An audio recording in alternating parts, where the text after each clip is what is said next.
Night எல்லாருமே ஒரு 3 மணிக்கு மேல தான் தூங்கணும். பவர் கட்னால ஹீட் அதிகமா இருந்ததுனால சரியா தூங்க முடில. இப்போ வந்துட்டு கிளம்பி ஜெய்சால்மர் ஃபோர்ட்டுக்கு தான் போறேன்.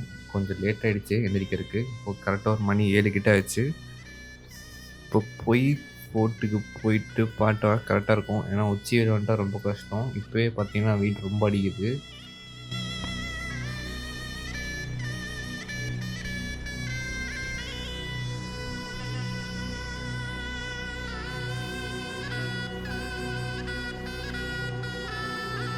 இதுதான் ஜெய்சால்மர் ஃபோர்ட்டோட என்ட்ரன்ஸ். இதில தான் போய் ஆகணும். என்னன்னா வண்டியெல்லாம் போயிட்டுருக்குன்னு பார்க்காதீங்க. அதுக்கு என்னன்னு சொல்றேன். இத வந்துட்டு யார் கட்டுனதுன்னு பார்த்தீங்கன்னா, ரவால் ஜெய்ஸ்வால் அப்படின்ட்டு ஒரு ரூலர் தான் கட்டியிருக்காரு. இது வந்துட்டு 12த் செஞ்சுரியில கட்டப்பட்ட பில்டிங். இதுக்கு வந்து இன்னொரு பேர் இருக்கு. The golden fort.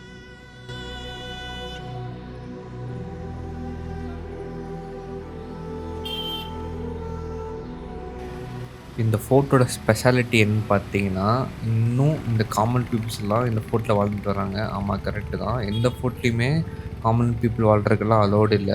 அது ஒண்ணு டூரிஸ்ட் ஸ்பாட்டாவோ இல்ல மத்த இடங்களாவோ தான் அலோவ் பண்ணியிருப்பாங்களே தவிர, பீப்பிள்லாம் அலோவ் பண்ண மாட்டாங்க ஸ்டே பண்றதுக்கு. ஆனா இங்க பீப்பிள் அவங்கள வீடுகளா மாத்திருக்காங்க. சில பேர் அத கஃபேவா மாத்திருக்காங்க. ரெஸ்டாரண்ட்ஸா மாத்தி, ஹாஸ்டல்ஸா மாத்தி இங்க பிசினஸ் பண்ணிட்டுருக்காங்க. இங்க வந்து எல்லாமே லீகல் தான் இதெல்லாம். காமன் பீப்பிள் லிவ் பண்ற ஒரு ஃபோர்ட் இதுதான். ஜெய்சால்மர் ஃபோர்ட். இங்க பார்த்தீங்கன்னா, உள்ளே நெறைய கோயிலுங்க இருக்கு. நெறைய கடைங்க இருக்கு. கஃபே, ரெஸ்டாரண்ட்ஸ் எல்லாமே இருக்கு. எல்லா சந்தும் கிட்டத்தட்ட ஒரே மாரி தான் இருக்கு. 2 வீலர்ஸ் தான் இங்க யூஸ் பண்ண முடியும். உள்ள கார்ஸ்லாம் வர முடியாது நெனச்சாலும். எல்லா சந்தும் ஒரே மாரி தான். முக்காவாசிக்கு இங்க பிசினஸா தான் யூஸ் பண்ணிட்டுருக்காங்க. நெறைய பேர் இத அவங்க வீடுங்களா மாத்தி யூஸ் பண்ணிட்டுருக்காங்க.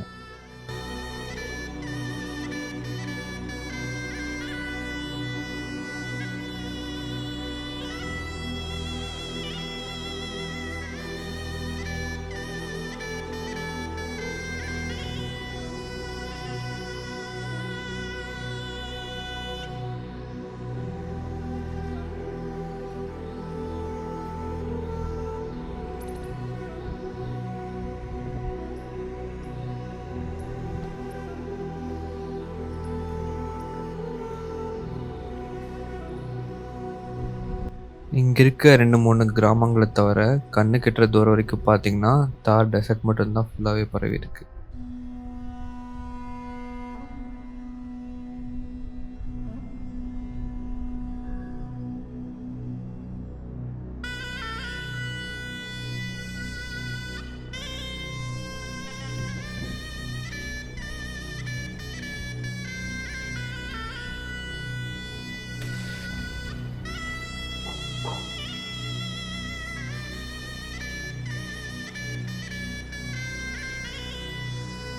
மேலேயே பார்த்தீங்கன்னா, இந்த மாரி கோயிலுங்களும் கொஞ்சம் கொஞ்சம் இருக்கு. இப்போ முடிஞ்சுச்சு இங்க பார்த்து முடிச்சாச்சு. இங்க கிளம்பி டெல்லிக்கு போற ட்ரெயின்ல ஏறணும். போறதுக்கு முன்னாடி சாப்பிட்ற ஒரு கடையில போனேன். நேத்து நைட் அங்க தான் சாப்பிட்டேன். அதனால தான் இன்னைக்கும் அங்க போனேன். அதனால அந்த ட்ரெயினையும் விட்டுருப்பேன். ஏன்னா, அந்த டிஷ் அவ்வளோ நல்லா இருந்துச்சு. ஆனா செய்றதுக்கு லேட் ஆகுன்றனால ரொம்ப நேரம் வெயிட் பண்ணேன். வெயிட் பண்ண கேப்ல கொஞ்சம் விட்டுருந்தா ட்ரெயின் போயிருக்கும்.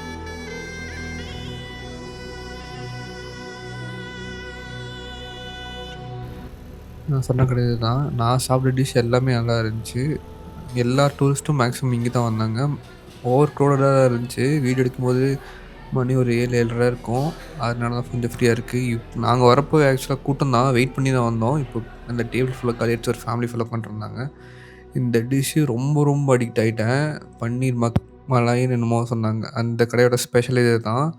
அடுத்த நாள் சொல்லியிருப்பேன். இதுக்கு முன்னாடி சொன்னது தான். இந்த டிஷ்ஷுக்காக வெயிட் பண்ணிட்டு ட்ரெயினே கொஞ்சம் விட்டுருப்பேன். ஏன்னா இதுக்கப்புறம் இங்க எங்க கிடைக்கும்னு தெரில.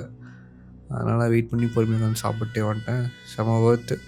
பன்னீர் கிரேவி தான். மேல சீஸ் அப்புறம் என்னென்னமோ மெல்ட் பண்ணி செம்மையா இருந்துச்சு. வெஜ் குழம்புக்குலாம் இவ்வளோ ஹைப் குடுக்கவே மாட்டேன். ஆனா சீரியஸா அவ்வளோ வொர்த்து தான்.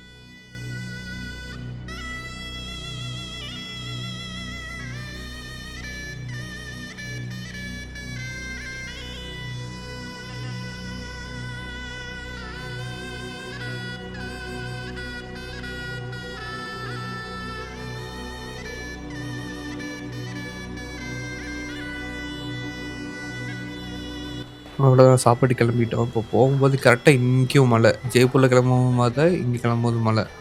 செம்ம மழை வந்துருச்சு. அப்புறம் எப்படியோ ட்ரெயின்ல போய் ஏறிட்டோம். ட்ரெயின் இருக்கறதுலே செம்ம வொர்ஸ்ட்டான ட்ரெயினு. சுத்தமா கிளீனே இல்ல. ஆல்ரெடி வந்த ட்ரெயின் எப்படி இருக்குமோ அப்படியே தான் இருக்கு. ஏன்னா இங்கேருந்து ரெடி பண்ண மாரி தெரியல எனக்கு தெரிஞ்ச வரைக்கும். அங்க குடுத்த ப்ரொவைட் பண்ண பில்லோஸா இருக்கட்டும், பெட்ஷீட்டா இருக்கட்டும் ஆல்ரெடி யூஸ் பண்ண மாரி தான் இருந்துச்சு. எனக்கு சுத்தமாவே இந்த ட்ரெயின் கம்ஃபர்டபுளாவே இல்ல. வரப்போ எனக்கு தெரிஞ்சு டெல்லிலனா ஜெய்ப்பூர்ல வந்து கிளீன் பண்ணியிருப்பாங்க இல்லன்னு சொல்லல. ஆனா இங்க வந்து ஜெய்சால்மர்ல பண்ணியிருப்பாங்கன்னா, கண்டிப்பா பண்ணியிருக்க மாட்டாங்கன்னு தான் சொல்லுவேன். ஏன்னா அவ்ளோ டஸ்ட்டா இருந்துச்சு. அவ்ளோ அழுக்கா தான் இருந்துச்சு பில்லோ ப்ரொவைட் பண்ணதெல்லாம். மத்தபடி நீட்டா தான் இருந்துச்சு. ரெஸ்ட் ரூம் கிளம்புறப்போ சொல்றேன். ஆனா என்னதான் பண்ணாலுமே பழைய ட்ரெயின் தானே. ரொம்ப மோசமான நிலைமையா இருந்துச்சு. இவங்கலாம் நம்ம கூட ஹாஸ்டல்ல தங்கியிருந்தாங்க. நம்ம ஃப்ரெண்ட்ஸ் தான். இவங்க ஜெய்ப்பூர் வரைக்கும் கூட தான் வந்தாங்க. இவங்கள நம்பி தான் பேக் விட்டு அடிக்கடி போய் வெளிய நின்றுருந்தோம்.